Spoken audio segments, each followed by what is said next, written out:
Cet enseignant de mathématiques au collège, toujours souriant, est accusé dans une affaire choquante de maltraitance, prétendument envers ses propres jumeaux âgés de seulement 6 semaines. Les nourrissons ont été hospitalisés avec des ecchymoses et des côtes cassées, apparemment causées par leur père. Et non seulement ce qu'il aurait dit à la police lorsqu'ils l'ont interrogé au sujet des blessures est choquant, mais ce qui est peut-être encore plus choquant, c'est ce qu'il a déclaré à un journaliste du journal à propos de ce qu'il aurait fait. Nous suivons l'affaire présentée par Law and Crime. Je suis Chris Stewart.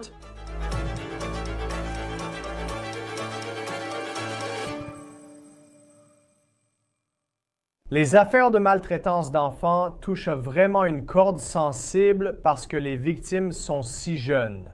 Dans cette affaire, il s'agit de jumeaux âgés de seulement 6 semaines.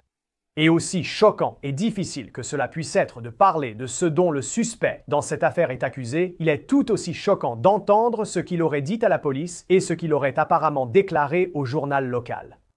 La police tient Rhys Sorensen pour responsable de ce qui serait arrivé à ses nourrissons. Âgé de 28 ans, il enseignait les mathématiques dans un collège de Salem, Oregon, avant son arrestation. Voici son nom qui figure encore ce matin dans l'annuaire du personnel de cette école. Le journal local, le Salem Reporter, qui suit cette affaire de près, affirme qu'il a depuis démissionné de son poste à l'école depuis son arrestation. Sorensen est également capitaine dans l'armée américaine. C'est un poste de responsabilité. C'est un officier, mais son travail le plus important, celui que la police affirme qu'il a complètement échoué, c'est d'être père.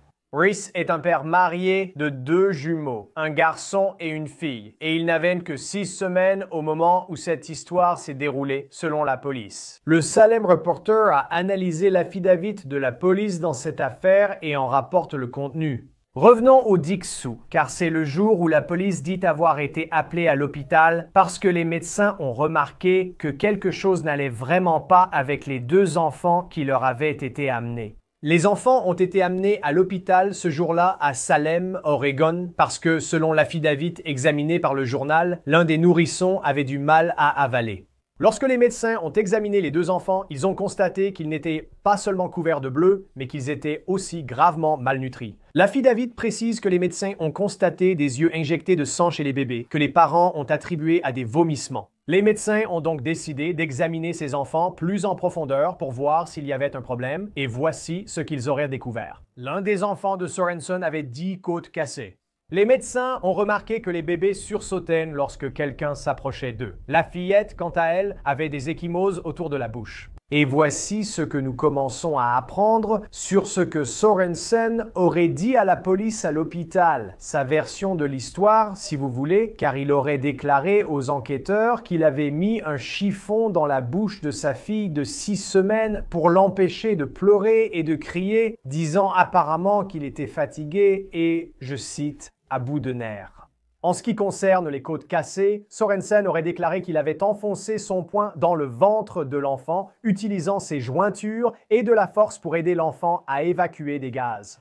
Il aurait également serré l'enfant entre 5 et 10 fois avant que sa femme ne l'arrête. Le journaliste de Salem l'affirme après avoir examiné la déclaration sous serment. L'épouse de Sorensen n'est pas accusée dans cette affaire, mais on ignore si elle fait l'objet d'une enquête. Elle aurait déclaré que Sorensen était très dur avec les enfants et qu'elle ne faisait pas confiance à son mari pour être seule avec les bébés. Je pense qu'il est important de souligner à quel point ces enfants sont jeunes, car non seulement ils sont incapables de se défendre, mais à 6 semaines, Sorensen est père depuis seulement 1 mois et demi.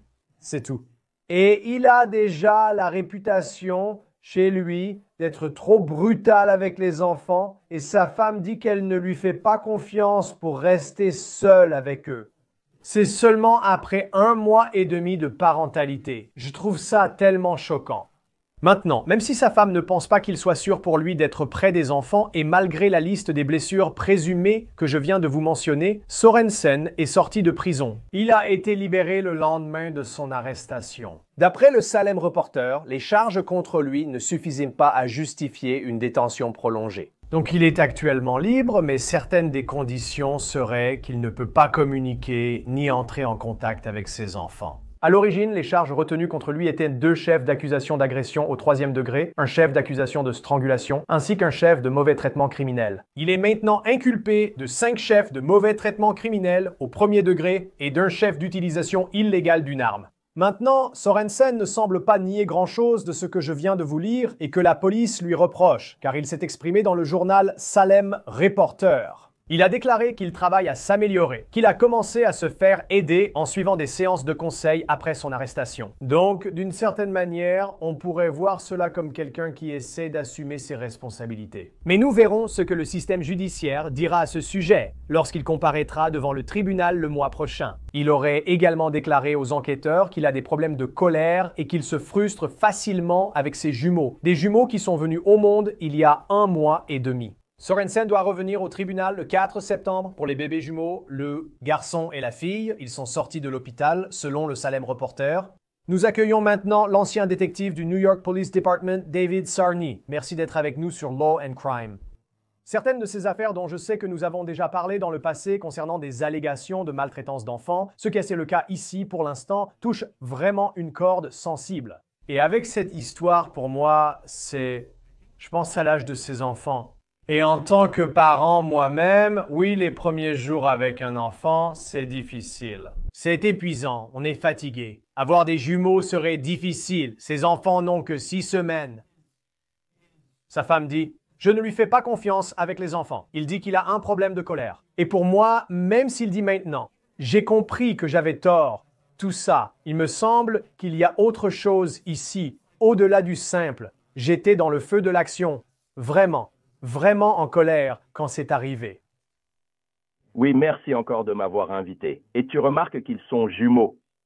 Tu ignores les déclencheurs avant leurs attentes. Ils ont des jumeaux, tu sais que ce sera difficile. La réalité, c'est ça. Tes enfants, tes bébés, ils ont 6 semaines. Tu aurais déjà dû être préparé à un moment ou à un autre au fait que ces enfants allaient avoir une éducation difficile, parce que c'est comme ça. Être parent avec des bébés, c'est toi, ils dépendent de toi 24 heures sur 24, 365 jours par an. Ils ont un référent chargé de veiller à agir justement envers ces enfants. Tu dois le faire, manques-tu de sommeil? Oui. Sont-ils parfois grognons et pleurent? Oui, mais c'est ce à quoi tu t'attendais. Si tu n'attendais pas d'enfants, tu aurais dû t'y préparer. Mais une fois que tu as ces enfants, tu dois être le pourvoyeur et voir ce qu'ils ont fait. Je veux dire, c'est systémique. Ce n'est pas une erreur ponctuelle du genre « Oups, j'ai fait quelque chose de mal ». Ils avaient des bleus et des côtes cassées depuis longtemps et sursautaient quand les médecins approchèrent leur visage. C'est pour un enfant de 6 mois, pour un enfant de 6 semaines, pour un enfant de plus d'1 mois déjà en train de s'éloigner physiologiquement d'une personne. C'est quelque chose qu'il faut regarder et se dire il y avait plus, définitivement plus. Et je crois, et est-ce que la mère est complice? Oui, elle est complice car si elle voyait qu'il était mal à l'aise, elle aurait dû demander de l'aide. L'Oregon peut aider pour cela ou autre chose similaire. Si tu as besoin d'aide, demande-la sans attendre la dernière minute. Et tout ça, tu sais, ils n'auraient découvert que si cela s'était produit. Heureusement, les premiers intervenants et les personnes tenues de signaler sont allés chez le médecin. Les forces de l'ordre ne se seraient impliquées que si cela était arrivé ou si les enfants étaient morts, si les bébés étaient morts. C'est l'étape suivante. Heureusement, cela a été arrêté, mais cela n'aurait jamais dû arriver. La préparation est essentielle pour avoir un bébé. C'est ça l'essentiel. C'est votre enfant, votre chair et votre sang. Vous vous sacrifiez. On ne leur fait pas de mal parce qu'on n'aime pas la façon dont ils pleurent. On ne leur fait pas de mal parce que, eh bien, on ne sait pas quoi faire d'autre. Non, vous savez quoi faire. Et si ce n'est pas le cas, demandez de l'aide.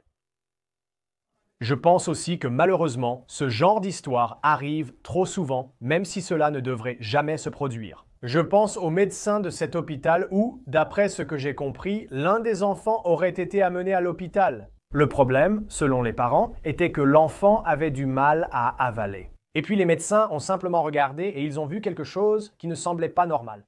Alors ils ont approfondi l'enquête et ensuite ils ont pris la décision d'appeler. Vous savez, ils ont apparemment reconnu le problème, puis ils ont appelé la police qui s'est impliquée.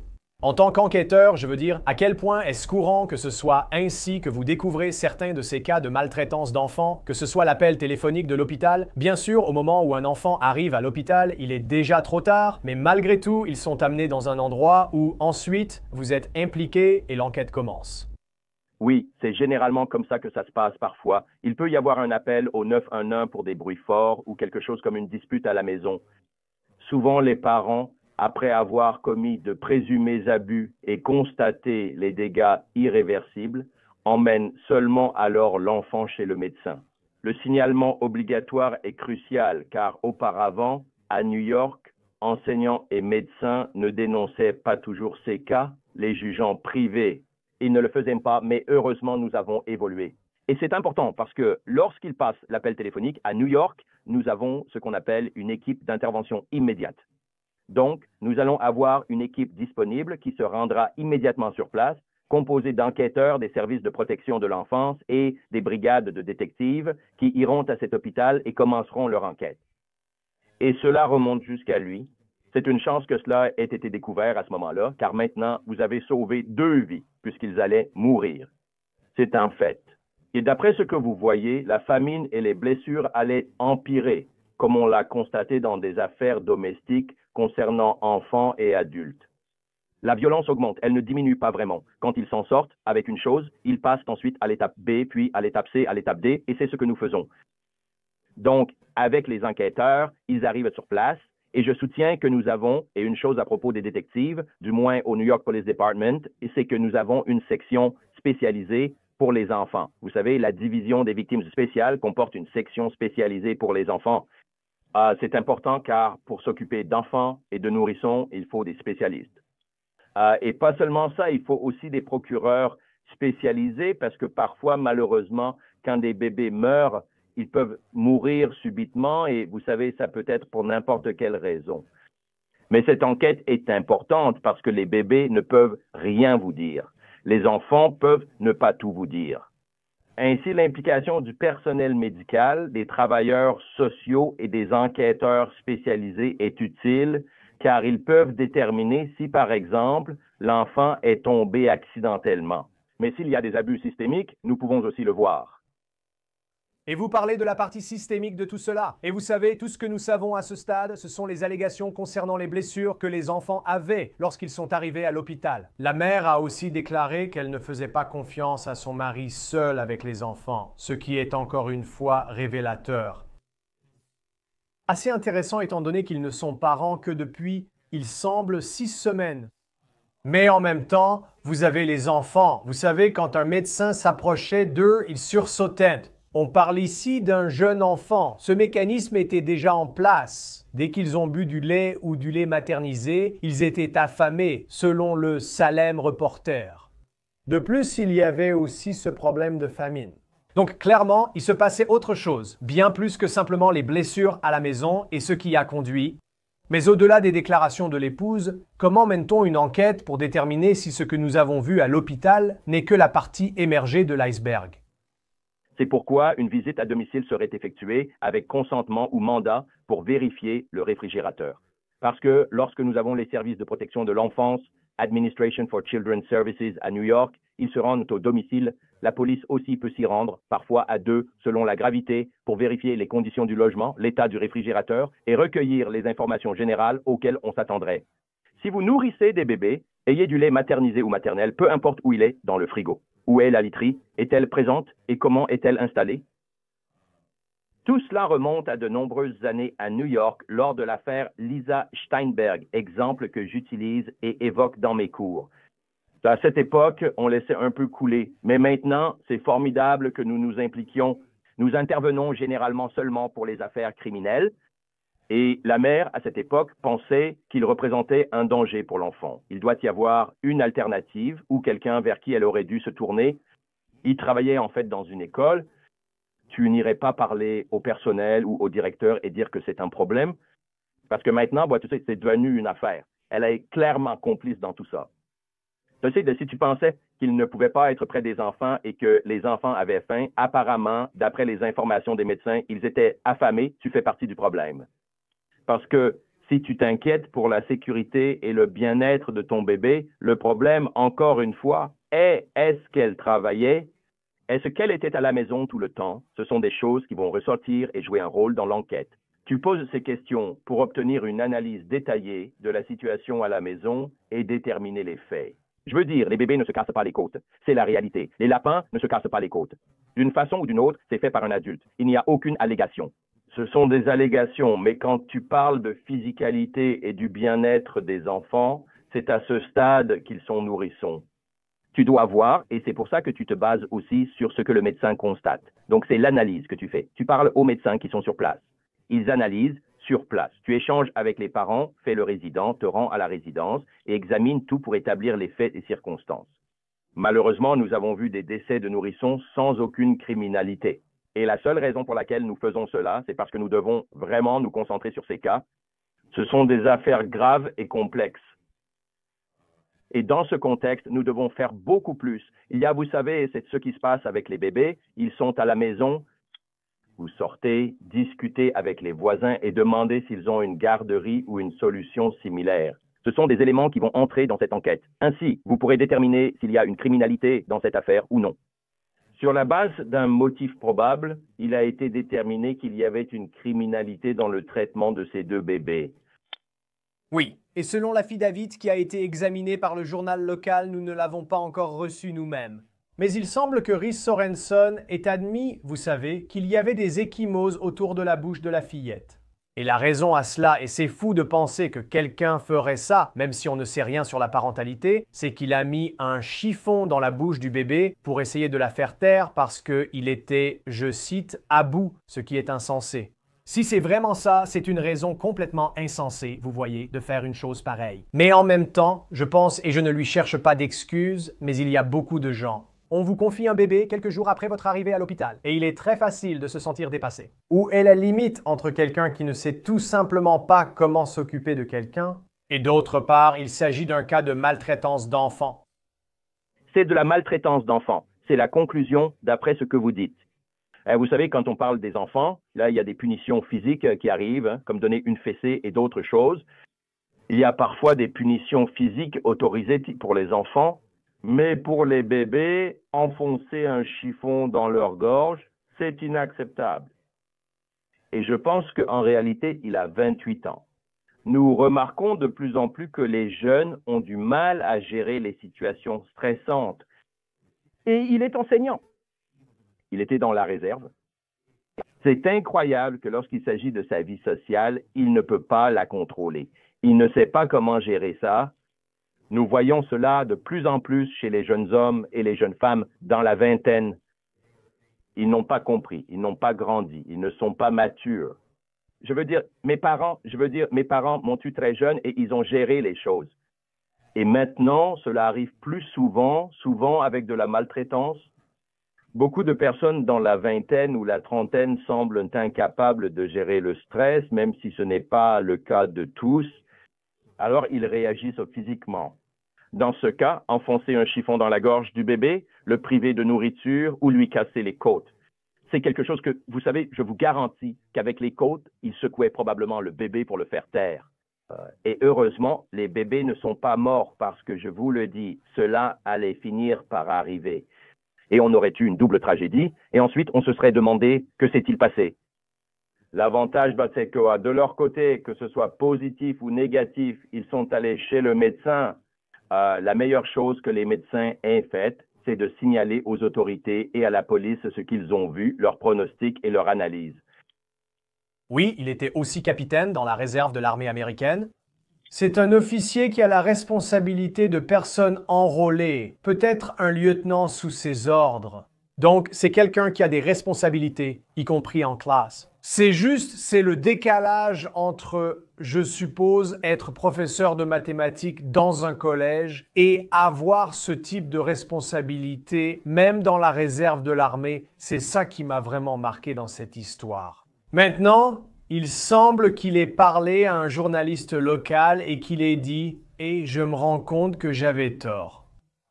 Et c'est facile de lever les yeux au ciel quand quelqu'un dit ça après coup. Et donc oui, je le fais certainement à bien des égards. Mais tu as vu, je veux dire, qu'est-ce que ça représente pour lui? Et j'imagine que le système judiciaire, tu sais, si quelqu'un au moins reconnaît ses torts et essaie d'avancer, comment cela pourrait-il influencer la peine si cela va jusqu'au procès ou si un accord de plaidoyer est trouvé? Eh bien, nous avons vu à de nombreuses reprises que lorsqu'il y a contrition ou des aveux de culpabilité, il y aura une forme de réhabilitation où le juge peut ordonner des visites régulières des services de protection de l'enfance au domicile pour s'assurer qu'ils respectent bien tout ce qu'ils doivent faire. Mais il a besoin d'une thérapie. C'est très bien, tout va bien. Mais ce n'est pas une simple erreur ponctuelle. C'est ça le problème. Ce n'est pas une simple erreur ponctuelle où les bébés sursautent quand quelqu'un s'approche de leur visage ou qu'il y a des ecchymoses autour de leur visage. Est-ce possible que ce soit arrivé une fois? Mais la famine ou le fait que ces enfants paraissent mal nourris, c'est cohérent et constant.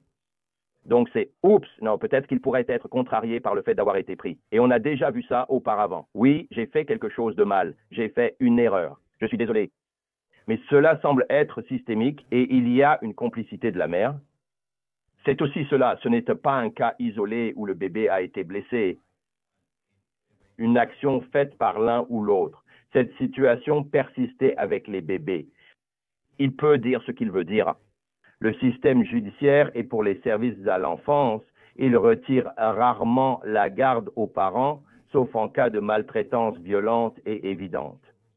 Cela dépendrait des tribunaux s'ils décident de les placer en famille d'accueil. Mais je vais vous dire ceci, bien souvent, ils préfèrent garder les enfants avec la famille sous une surveillance très stricte. C'est peut-être ce qui arrivera ici. Sa contrition, j'ai fait une erreur, mais ce n'en est pas une. C'est cohérent et un accompagnement psychologique approfondi pour eux, très bien. Mais maintenant, la question est, combien de temps cela va-t-il durer? 2, 3, 6 mois? Et est-ce qu'il va revenir à ses anciennes habitudes? Et c'est ça qu'il faut regarder, parce qu'on a vu des gens dire « je ne le referai plus jamais ». Et dans les situations de violence domestique, on voit ça tout le temps. Je ne le referai plus. La première fois qu'ils le font, ils frappent leur partenaire. Je vais vous dire maintenant que ça continue toujours de façon constante. Et c'est ça qui doit nous inquiéter. Oui, et vous savez, jusqu'à présent, d'après ce que nous comprenons, sa femme, la mère des jumeaux, elle n'a pas été inculpée. Nous allons continuer à suivre cette histoire. Vous savez, il semble qu'il ait admis beaucoup de choses à l'hôpital, ou du moins en parlant à la police. Et j'ai vu, vous savez, nous n'avons pas la vidéo de l'interrogatoire, ni la vidéo de la caméra corporelle montrant comment cette conversation s'est déroulée, mais j'ai vu beaucoup de vidéos de caméra corporelle où, vous savez, le détective dira « Hé, si tu avoues ça, en essayant d'obtenir des informations, tu sais, je plaiderai en ta faveur et ça t'aidera. » Comment? Et pas forcément dans ce cas précis, mais en général, ce type de coopération, même lorsqu'il s'agit d'avouer quelque chose d'horrible, jusqu'où cela peut-il aller pour vous concernant la peine que vous pourriez recevoir ou la façon dont l'affaire va se dérouler? Eh bien, c'est ça le problème. Quand on fait ces interrogatoires, l'aveu est une chose, on peut avouer quelque chose, mais on veut s'assurer que c'est bien clair que la confession a été faite de façon volontaire, intelligente et en toute connaissance de cause. Vous cherchez vraiment à avoir un maximum de détails. J'ai fait ce que j'ai fait. Que signifie cela? Montrez-moi. Nous faisons souvent cela. Concernant les interrogatoires, sans tout dévoiler, c'est en réalité une affaire. Les seules personnes qui savent vraiment ce qui s'est passé, ce sont les parents et ce que les médecins ont vu. Les bébés ne peuvent pas parler. Nous aurons les informations sur les blessures des bébés, mais il faut préciser comment elles sont survenues. Plus nous avons de détails, plus nous obtenons d'informations lors de cet interrogatoire. Je ne sais pas comment il s'est déroulé. Était-il en garde à vue? Est-ce que cela s'est passé à l'hôpital lorsqu'il coopérait simplement avec les autorités, vous savez, sans être en garde à vue? Quelles questions ont été posées? Ce sont des éléments qui entreront en jeu et la défense pourra s'occuper de cette partie. Mais lorsqu'on parle des soins et du bien-être des bébés et d'engager des poursuites pénales, on veut s'assurer que tout est fait correctement. Nous voulons nous assurer que si les blessures subies par les bébés sont cohérentes avec ce qu'il dit à la personne à qui nous parlons, que ce soit lors d'un entretien ou d'un interrogatoire, c'est bien ce qui s'est passé. Et c'est bénéfique parce que maintenant, nous pouvons relier cela. Et quand je reviens en arrière, aussi artificiel qu'il soit, nous pourrions utiliser cela dans le cadre de nos techniques et de nos méthodes lors des interrogatoires. Mais vous savez, et c'est la seule chose en tant que détective, et vous savez, il y a une chose que l'un de mes partenaires ne ferait jamais avec les affaires impliquant des nourrissons. Il refusait absolument. Il ne voulait pas parce qu'il se mettait tellement en colère. Nous devons vraiment séparer nos sentiments et nos émotions pour mener cette enquête de manière approfondie, sans aucun parti pris. Et c'est la seule chose que nous, vous savez, c'est difficile à faire. mais nous devons le faire parce que nous voulons nous assurer que l'enquête criminelle ne montre aucun parti pris. L'enquête ne doit être ni pour ni contre ce qui s'est passé lors de cet incident. Nous voulons nous assurer d'obtenir tous les faits. La totalité des circonstances nous mènera, à travers cette enquête, à déterminer la culpabilité ou l'innocence de la personne que nous examinons ou du sujet concerné. Oui, non, et c'est vraiment une affaire tellement frustrante. Et je veux dire, c'est vraiment toutes les émotions négatives auxquelles on peut penser quand on lit tout ça, quand on parcourt tout le dossier. Merci David Sarney, détective à la retraite du New York Police Department, de nous aider à aborder ce sujet difficile mais essentiel. Merci de votre présence. Merci de m'avoir invité et prenez soin de vous. C'est la fin de On the Case par Law and Crime. Abonnez-vous sur YouTube et Spotify. Je suis Chris Stewart. À bientôt.